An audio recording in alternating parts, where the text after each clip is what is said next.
और मुश्किल वक्त में भारत ने पकड़ा श्रीलंका का हाथ। बिना शर्त मदद देकर मित्र राष्ट्र का धर्म निभाया है भारत ने। बुरे हालात में भी चीन दिखा रहा है चालबाजी। फ्री ट्रेड एग्रीमेंट करने की कोशिश में चीन जुटा है। संकट में श्रीलंका का सबसे बड़ा मददगार भारत बना है।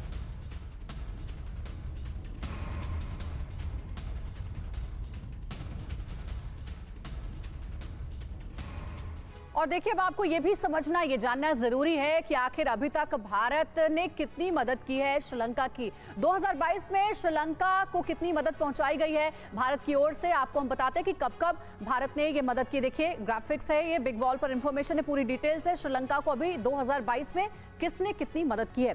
भारत ने देखिए सबसे ज्यादा मदद की है, $3.8 बिलियन की भारत, जो कि श्रीलंका का पड़ोसी मुल्क है, उसने मदद की है। और चीन, जो कि कर्ज तले बर्बाद करता रहा श्रीलंका को, उसने $76 मिलियन की मदद की। लेकिन अब जब सबसे ज्यादा जरूरत है श्रीलंका को चीन की मदद की, तो चीन कहीं भी नजर नहीं आ रहा है।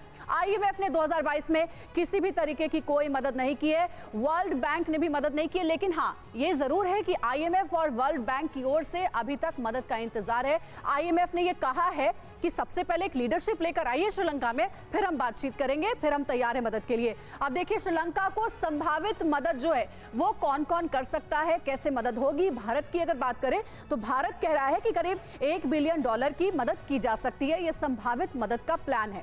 अब चीन क्या मदद करेगा, इंतजार है श्रीलंका के लोगों को भी, क्योंकि राजपक्षे के परिवार ने, राजपक्षे सरकार ने जिस तरीके से कर्ज लिया चीन से, और अब चीन ने बर्बाद करके रख दिया है श्रीलंका को। संभावित प्लान है कि $2.5 बिलियन की चीन की ओर से मदद मिल सकती है। इंटरनेशनल मॉनेटरी फंड यानी कि IMF $4 बिलियन की मदद कर सकता है, और वर्ल्ड बैंक कह रहा है कि 300 से 600 मिलियन डॉलर की मदद श्रीलंका को पहुंचाई जा सकती है। लेकिन समीर, इस बीच सबसे जरूरी यह है कि क्या एक लीडरशिप आएगी, और वो लीडरशिप विश्वास के लायक होगी, भरोसे के लायक होगी। इसके बारे में भी बड़ा सवाल है। अब देखिए, सड़क पर श्रीलंका इस वक्त मौजूद है और वो तस्वीरें लगातार आप देख रहे हैं। लेकिन चीन और भारत, जो कि श्रीलंका की मदद करता रहा, लेकिन उस मदद में कितना अंतर है, अब आपको ये हम समझाते हैं। विश्वगुरु भारत वर्सेस चालबाज चीन।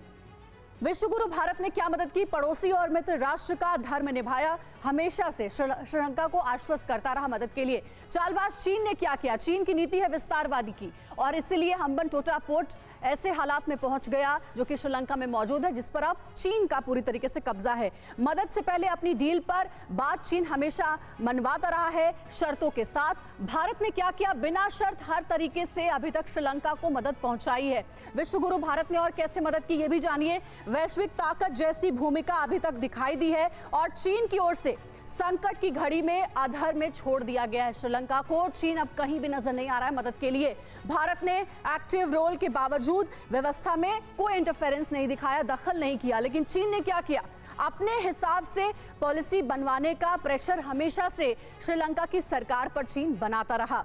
भारत ने मौके का फायदा उठाने का कोई प्लान कभी भी सामने नहीं रखा, और ना ही ऐसी कोई मंशा थी भारत की। लेकिन चीन अपने लिए फ्री ट्रेड एग्रीमेंट की तैयारी हमेशा करता रहा। चीन ने कर्ज ही इसीलिए दिया समीर श्रीलंका को कि हमेशा वो अपनी शर्तें मनवाता रहे, और इतना बड़ा लोन इसीलिए श्रीलंका को मिला ताकि श्रीलंका को चीन बर्बाद कर सके। बिल्कुल सही बात है। और नेबर फर्स्ट की पॉलिसी पर अमल करते हुए श्रीलंका की कैसे मदद की जा रही है। इससे पहले हमने देखा अफगानिस्तान में हालात पटरी पे लाने के लिए भारत की तरफ से क्या कोशिशें की गई और कितना इन्वेस्टमेंट वहां पर किया गया था। निनाद जी हमारे साथ इस वक्त मौजूद हैं। निनाद जी, किस तरह से इस वक्त हालात को आप देख रहे हैं श्रीलंका के, और खास तौर पर यह कि राजपक्षे परिवार के सत्ता में रहते जो श्रीलंकन बौद्ध थे और तमिलियंस थे, उनके बीच की खाई लगातार हमने देखा और चौड़ी होती गई, बंटवारा और ज्यादा होता गया। अब ऐसे हालात में क्या मुस्तकबिल आप देख रहे हैं? मुझे लगता है कि 3 फैक्टर्स हैं। पहली बात, जो भारत ने बड़ी जल्दी से $3 बिलियन दिए, उससे बहुत पॉजिटिव फर्क पड़ेगा, क्योंकि उस समय कोई देश श्रीलंका के सामने विकल्प के रूप से आया नहीं था, और एक छोटी रकम नहीं है भारत जैसे देश के लिए 21,000 करोड़ रुपए की क्रेडिट लाइन देना। तो मुझको लगता है ये बहुत अच्छी पहल की। दूसरी बात, मुझे लगता है जो आपने प्रश्न उठाया, वहाँ पे सिर्फ बौद्ध और तमिल का सवाल नहीं है, मुसलमान जो हैं वहाँ पे वो भी बहुत रेस्ट्रिक्टिव हैं। इस तरह की इकोनॉमिक हालत बड़ी रेयर होती है। इस तरह का कंप्लीट ब्रेकडाउन हर रोज नहीं होता है, तो उससे जो पॉलिटिकल टेंशन होते हैं वो बहुत ज्यादा बढ़ जाते हैं और जो फ्रस्ट्रेशन और होती है सिवात सर, बिल्कुल जो निनाद जी कह रहे हैं, इसी बात को आगे बढ़ाते हुए मेरा एक सवाल आपसे यह है कि भारत तो लगातार अपने पड़ोसी देश श्रीलंका की मदद की बातें करता रहा, अभी तक मदद पहुंचाई भी गई है, चीन ने दगाबाजी की, उसका अंजाम हमारे सामने। लेकिन दुनिया के जो शक्तिशाली देश है, चाहे अमेरिका हो, ब्रिटेन ने सिर्फ एडवाइजरी जारी कर दी अपने देश के लोगों के लिए कि अभी श्रीलंका ना जाए, कोई भी दुनिया का शक्तिशाली देश श्रीलंका के बारे में कुछ कह नहीं रहा है, उस तक मदद पहुंचाने की कोई बात क्यों नहीं कर रहा है? हाँ बिल्कुल, देखो ये बड़ी दुख की बात है, बिल्कुल टूटने के कगार पे है श्रीलंका, और ना यूरोप ना अमेरिका कोई ऐसा मदद लेके नहीं आया। और आपने बहुत अच्छा बोला कि ये भारत ही है जिसने कि नेबरहुड फर्स्ट की पॉलिसी में $3.8 बिलियन की मदद दी है, और अभी भी मदद देने के लिए तैयार है, पॉलिटिकली इन्वॉल्व नहीं होना चाहता, इकोनॉमिकली हेल्प करना चाहता है। और आज उसको पता लगा सच्चा मित्र कौन है। चीन को देखे क्या किया चीन ने इस वक्त का फायदा उठाया। अब चीन प्रेशर डाल रहा है कि आप फ्री ट्रेड एग्रीमेंट साइन करें तो मैं आपको आगे का लोन दूंगा। हमन टोटा सबको पता है 99 इयर्स के लीज पे ले लिया, इसी प्रकार कोलंबो पोर्ट को भी लेने की कोशिश कर रहा है चीन। तो चीन ने मौके का फायदा उठाया, चीन ने श्रीलंका को एक्सप्लॉइट किया है और आगे भी करेगा। अगर कोई देश सच्चे मन से, सिवात सर, पहली बार नहीं है अगर चीन ने कुछ इस तरह की सिचुएशन का फायदा उठाने की कोशिश की हो। चीन की नीतियां कैसी हैं ये हर मुल्क जानता है, इंक्लूडिंग श्रीलंका। लेकिन श्रीलंका में क्या खुद इस सिचुएशन को न्योता दिया गया?